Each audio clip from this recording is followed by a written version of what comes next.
So, the good news or the bad news? Well, the good news is that my list of favourite books for 2023 was long because I had such a great reading list. So I had to bring it down to 10 and that was difficult. That's the good news. The bad news is I've got a really horrible toothache. It's just, if you have a look, it's just...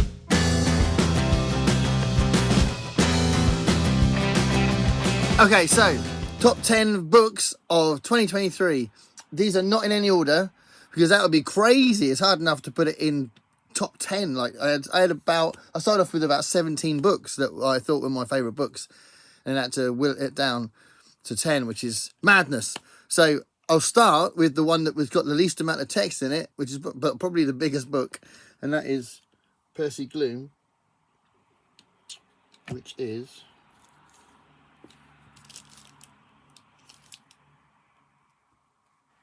There it is. I reorganised my shelves recently and I know exactly where it is. Percy Gloom. Percy Gloom by Kathy Malkasian. Kathy Malkasian. I really want the other Percy Gloom books. I think there's at least one more. There might be two more. But this is wonderful. It's absolutely... I love it. Absolutely love it. So I love the drawing style. And I love the plot and the setting. It's quite fantastical. It's quite weird and surreal. It's absurdist. It's kind of Kafkaesque, but it's just wonderful. Percy Gloom is such a lovely book. So yeah, that's my first choice from my top 10 books of this year. I tell you what, I'll go straight to the one that I haven't physically got with me because it's up in the loft and I'll have to find it for ages. And I don't need to show it on the screen because I've talked about it so much. I've talked about it to death since I read it. But it was this year. It seems like years ago I read it. But I'm talking about Razorblade Tears by S.A. Cosby. So Razorblade Tears by S.A. Cosby is an amazing book. It's a crime book. It's a book of fantastic social commentary. Really compelling and beautifully drawn characters that you really care about. Moments in the book that leave you breathless. A thrilling pace and structure. Just an incredible book. It just blows me away thinking about it. So Razorblade Tears, S.A. Cosby, amazing stuff. That has to be on my list for 2023. The next one is my first proper James Baldwin book, Giovanni's Room. So I've got a bunch of James Baldwin books up here in the top shelf, which you can't quite see, which I'm going to get to soon. And I really loved this first one. So I had read I'm Not Your Negro, which is kind of like selections of writings he'd written. And I'd seen tons of interviews with him on TV, like on YouTube and stuff. But this was the first proper novel and it was really good, really good. And there's so much to say about it. I did do a special video on it, and like I did with Razorblade Tears. And it's very interesting, the way it explores the issues of suppression, internal suppression, kind of loneliness in a way, wanting to commit to someone, both being gay and also with the other character being straight and wanting to have something in their life that fits a particular social norm as well. And yeah, really compelling characters again, just written really well. Some of it's beautifully written, like beautifully written prose, but it doesn't kind of get bogged down by that. And it's just brilliant. So James Baldwin, Giovanni's Room, fantastic. This is a combination thing, so I can't really separate the two, although I did separate two. I chose this one, but when I saw this one, when I was looking for this one, I was like, maybe I should mention them both.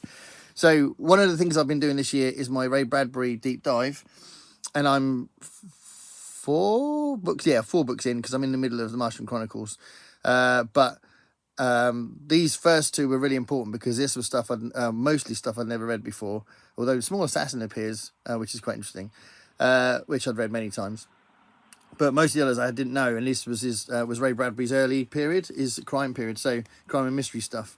So Killer Come Back to Me is the one with the biggest amount of stories and probably the better book. But yeah, it's fantastic. Really interesting for Ray Bradbury fans, and some of the stories are really good anyway. But it's really cool that they re-released all that stuff, and it's already started. There is a much better cover with the Hard Case Crime series. So, and I nearly bought one, but I already bought this, and I thought I can't justify another 20 quid on the hardback copy just because the cover's awesome. But I am going to try and get the other cover at some point. My Hard Case Crime books, I've moved them up to the top shelf, and put some SF Masterworks and stuff down there, which is not interesting. But yeah, I do love the Hard Case Crime covers. But yeah, fantastic. And then just I felt like I should mention this one because this was the first one I started reading with the Ray Bradbury deep dive, and I love that cover. And Memory of Murder was really kind of, it was a great moment for me because I was already used to reading those early ones by the time I was reading this, but this was my first delve into the early part of Ray Bradbury stuff, so that was awesome. So yeah, I'm kind of considering that as one book. So that was book number 3. This was awesome. This was part of the Historathon. So I've been a co-host for the Historathon this year, and this was the first book I read for it. And well, kind of. I read one on evolution, and I intended to read Richard Dawkins' book about evolution as well. But anyway, I got to this one anyway properly first. That was the proper first big book, like substantial book that I read for Historathon, and it was amazing. I absolutely loved it. So this is about, it's actually more about how the ancient philosophies and religions kind of opened a door for freedom of thought, and how agnosticism and atheism could flourish in a society that were already quite cynical and what's the word, ambivalent to the gods in a way, even though they believed that they existed, but the way that they were depicted and the way that they were characterized meant there was all the sort of fourth wall was broken, if you like. So that was really interesting. So that was a big thread through this book, but it's a really good book, Atheism in the Ancient World. Bought that at the British Museum. Another one that was fairly early in the year. It was my first proper novel of Highrise, of J.G. Ballard, called Highrise. So I read loads of short stories by him, and just based on the short stories, I bought tons of stuff by him, which again is in the top shelf, which I'm going to go through. And this was the first proper novel, and I loved it. It's really, really good. It's really intense. It's kind of crazy. It's definitely worth reading. If you've never read any Ballard before, read Highrise. It's so good. And the less I say, the better. I did do a special video on it, which I tried not to spoil too much. But it starts off with some tension. Then about 4 chapters in, the tension goes crazy, and it doesn't let up after that. So it's a comment on class, but the setting of it makes it quite unique. So Highrise, J.G. Ballard. Another one. So that's 1, 2, 3, 4, 5. That was number 5. Number 6 is my first Grady Hendrix book, and that was the Southern Book Club's Guide to Slaying Vampires. Absolutely loved it. Really, really good. Great characterization, great plot, really nice set pieces where the sort of violence was done in a way that was very realistic and very compelling, and a nice conclusion at the end as well. Just a really, really well written book. It was brilliant. So it's about vampires. It's about a book club. So it's got this sort of small town coziness to it that gets torn apart by the vampire that's there. And yeah, it's brilliant. So I can't wait to read more Grady Hendrix. I've got, what have I got? I've got another one to read, but I can't remember what it is. But anyway, really good. And I'm now a fan of Grady Hendrix from one book. We'll see how he fares with other books. That was book number 1, 2, 3, 4, 5, 6. Number 7. Is that right? Yes. No, it's my number 8 probably, because I keep counting them, and I talked about Razorblade Tears that I haven't got with me. This one, Tomorrow and Tomorrow and Tomorrow, by Gabriel Zevin. Zevin. Gabriel Zevin. Gabriel Zevin, probably. Gabriel Zevin. Tomorrow. I did a special video on this because, again, I absolutely loved it. The plot was really interesting. The characters were really interesting. Not always particularly likeable, but I like that. They're flawed, but I still felt invested in them. I wanted them to do well, and their relationship was really interesting. It's basically a book about their relationship. 2 sets of relationships, really. One major one, one minor one. But the plot's really good. It's about 2 people that start producing games. So it's about the gaming industry as well. But there's a lot that goes on in it. And there's a really interesting moment in the plot where something they release gets called out for being politically outdated. And I think that was a nice, interesting addition to an already interesting book. So tomorrow, Gabriel Zevin. Awesome book. Really recommend it. These books, I love these books. I had such a great year this year for reading. Second to last one I'll mention, Black Buck by Matteo Ascapora. And Black Buck was fantastic. It's not the sort of thing I would necessarily have gone for if it didn't have all the social commentary and comments about race and poverty and that. So that stuff was really good. Because if on the surface, it might look like just some sort of book about the tech sales industry, which wouldn't have grabbed me or pulled me in, and about, you know, succeeding and how to be a good businessman and how to get from being poor to being rich and all that kind of stuff, which there is content in there like that, but it's done in a way that didn't alienate me. And I thought it was just brilliantly done. And the characters are really compelling. The main character has to go through so much and changes so much as well. And again, sometimes you hate him, sometimes you like him. You really hate some of the sort of more villainous characters in it. And there's this sort of, there's a really interesting exploration of outright racism and the kind of low-level racism as well, when it's just like constant but minor sort of thing. And some of that was really cringeworthy, you know, in a good way. And it's just really good to explore that. So Black Buck was a fantastic book. And this is the last one out of the 10, relatively recently read. And that was the biography of Charles Adams, which it was a joy to find out it existed. I had this for my birthday, I think, in May. And it was just an absolutely wonderful book. And I'm a huge Charles Adams fan. I've done a few videos on Charles Adams recently, or at least mentioning Charles Adams and the special one on him. And I'll be doing more next year. Not with the same kind of thing, but I've got more to explore on this sort of thing. But absolutely wonderful, really interesting, very interesting life he led. Considering he's a cartoonist, he had a very glamorous life, which I think is fascinating. So Charles Adams, biography, The Cartoonist Life by Linda Davis. Okay, so that's my top 10. I'm getting my hair cut today, so it's going to change a lot after today. There's loads of it. I'm not going to go bald, am I? Because I'm in my 50s and I'm already covered in hair. So a couple of mentions that I think are worth looking at. I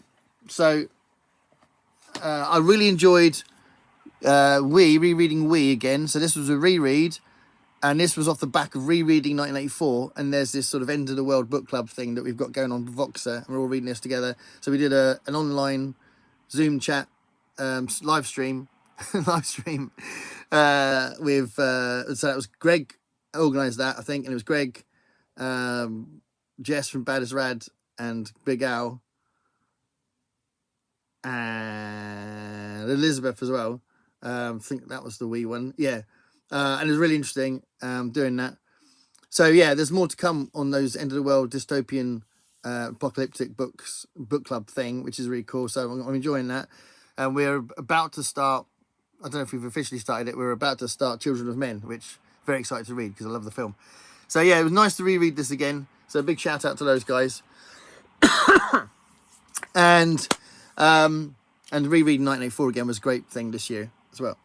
And then one last thing, the book, I'm just going to mention this book because this was a very rare DNF situation. Really didn't like it, but I'm going to try and finish it before the end of the year.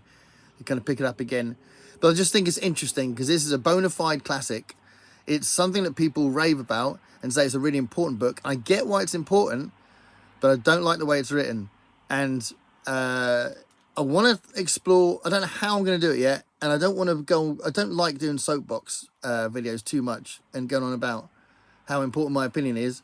But I want to do it in a reaction, in a way, to other people doing that and other people getting on their soapbox and saying how important their opinion is. And specifically about classics and saying that classics are classics because they're better than the new stuff, because the new stuff is only new versions of the classics, or they're ripping off ideas. But that's not really the point, because sometimes someone can do it better, and someone might release something in 2008 that does similar things to what this does, but it's written better. So anyway, I might explore that. But again, I don't really like doing blah, blah, blah, blah videos. But yeah, this was hard work. And I think it was deliberately obtuse. So yeah, The Female Man, I'm going to finish that. But not massively impressed. So thought I'd finish with a not massively impressed book as well. Just a little nugget. Because I have had a fantastic year. I've read tons of stuff that I've really liked. And quite a range as well. If I think about the top 10, there's quite a lot going on as far as styles and some non-fiction in there. And obviously I started with Percy Gloom, so I've read some graphic novel stuff as well. But yeah, it's been a good year. So I'm not going to film my review of the year in general, because I want to talk about BookTube in general as well. And I need to talk about PAX. So obviously we've been doing that a little bit lately, and I need to talk about her again. So I'm not going to do that now. I'll do that in the end of the year review thing, and talk about a few other things. Some of the meetups that I met loads of new booktubers in person, which was fantastic. Done a few of that this year, and you know, Sean has had a big year this year with moving to a completely different county. And that was with a lot of help from people, so that was brilliant. So I was part of that, so I was very pleased to be part of that. So Sean's had an interesting year as well. But yeah, I'll do the end of the year review in the gap between Christmas and New Year. That's my intention, because I should have lots of time to do that, and it'll literally be the end of the year rather than doing it now. I'm filming this now, and I've still got a few books to read before the end of the year, but I know they're rereads and books that I'd be shocked if they get better than those. So I'm aware that this is relatively early in December, but I know what I'm going to read next, pretty much. So yeah, I'm keeping them as my top 10, and clearly I'll make a little comment about another book if it ends up that's as good as those in the end of the year review, or in the monthly roundup maybe. That's been a new thing this year as well, my monthly roundup, but I'll talk about that in the end of the year review. So anyway, top 10 videos there, so top 10 books there. And a mention of Weeb, thanks to our little end of the world book club. Oh my God. And also The Female Man. So yeah, thanks for watching. Bye.